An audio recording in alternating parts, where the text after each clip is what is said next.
नमस्कार, मैं हूं आपके साथ रोहित। राष्ट्रपति चुनावों को लेकर दिल्ली में गजब का दंगल हो रहा है। दीदी इस दंगल में मंगल की कामना के लिए विपक्ष को एकजुट करने की कोशिशों में जुटी हुई हैं। ममता बनर्जी की इन कोशिशों को फल भी मिलता दिख रहा है। पहली बार कांग्रेस उनके सामने नतमस्तक सी नजर आई है, लेकिन क्या इतना कुछ होने के बाद भी मोदी से टकरा पाएंगे ये सब? सोनिया गांधी ने कर दिया ममता बनर्जी के आगे सरेंडर।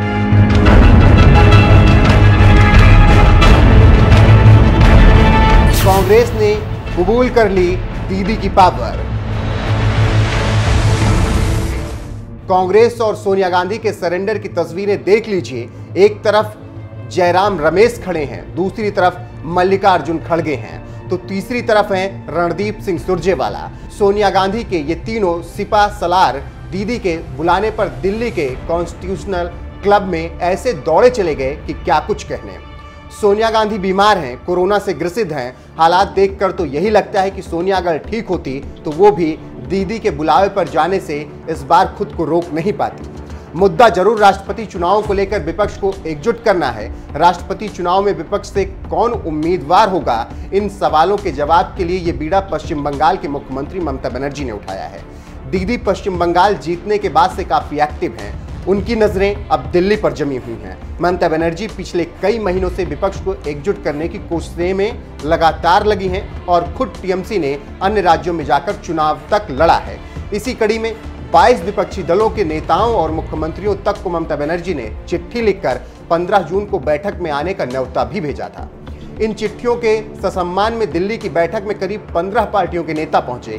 इस बैठक का मजमून क्या निकला, सुनिए। बैठक में जाने से पहले कांग्रेस नेता मल्लिकार्जुन खड़गे ने क्या कहा।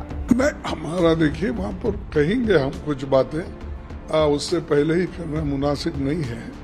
तो जो चीजें माहौल और सारे अपोजिशन के लोग कितने आते कितने, क्योंकि अब स्टालिन नहीं आ रहे हैं, चंद्रशेखर ने अभी ट्वीट किया है कि वो भी नहीं आ रहा है, तो उद्धव ठाकरे जी नहीं आ रहे हैं और बहुत से बड़े नेता इसमें शामिल नहीं हो रहे हैं।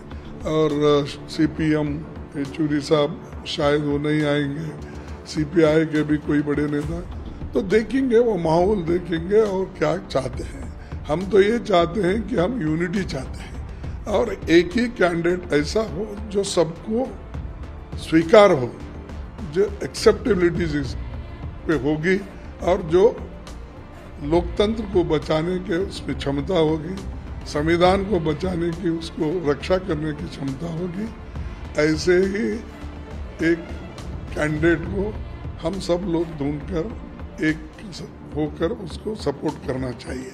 और कांग्रेस के बगैर तो हो ही नहीं सकता, क्योंकि मोर देन 50%, नियरली 50% वोट्स तो कांग्रेस के पास है। तो ये जो है, लेकिन इसके बावजूद भी हम उस मीटिंग में जाके सब मिल के लड़ने की तैयारी हम जो कर रहे हैं। हम यूनिटी तोड़ना नहीं चाहते, क्योंकि हमारा मकसद ये है कि भाजपा के खिलाफ लड़ना है। बेशक सोनिया की अनुपस्थिति में खड़गे भी विपक्षी एकता की बात कर रहे हैं, लेकिन ये सच है, मोदी से टकराने के लिए एकजुटता नहीं है। दीदी ने तेलंगाना के मुख्यमंत्री टीआरएस के चंद्रशेखर राव और आम आदमी पार्टी से अरविंद केजरीवाल को भी बैठक में आने का न्योता दिया था। विपक्ष की एकजुटता के लिए इन दोनों का आना बड़ा जरूरी था, लेकिन इनके न आने से स्टैंड क्लियर है कि ये अपने अलग तरह के हित देख रहे हैं। केजरीवाल और के चंद्रशेखर के अलावा ओडिशा से बीजेडी नेता और सीएम नवीन पटनायक भी बैठक में शामिल नहीं हुए। नवीन पटनायक पिछले कुछ वक्त में 2 बार दिल्ली आकर मोदी से मिल चुके हैं। ऐसे में उनका मोदी और बीजेपी के सपोर्ट में होना साफ नजर आ रहा है। बीजेडी ने पिछले कुछ सालों में वैसे ही केंद्र सरकार का ही समर्थन किया है।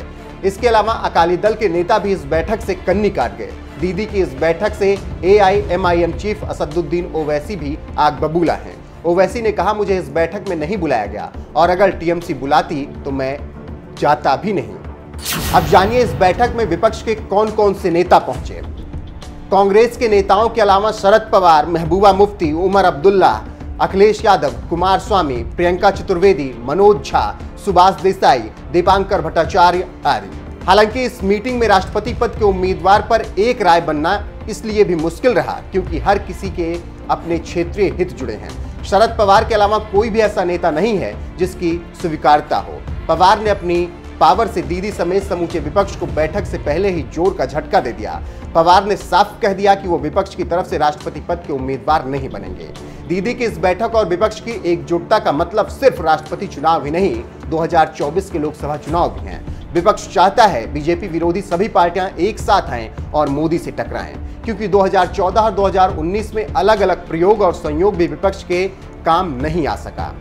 फिलहाल आपको बता दें कि ममता बनर्जी, जो कि इस पूरी बैठक की अध्यक्षता कर रही थी, उन्होंने राष्ट्रपति चुनावों के लिए 2 नाम सुझाए हैं। एक नाम है गोपाल गांधी का, दूसरे हैं फारूक अब्दुल्ला। अब देखना होगा कि किस नाम पर सहमति बनती है और कौन विपक्ष की तरफ से राष्ट्रपति चुनावों के लिए उम्मीदवार होता है।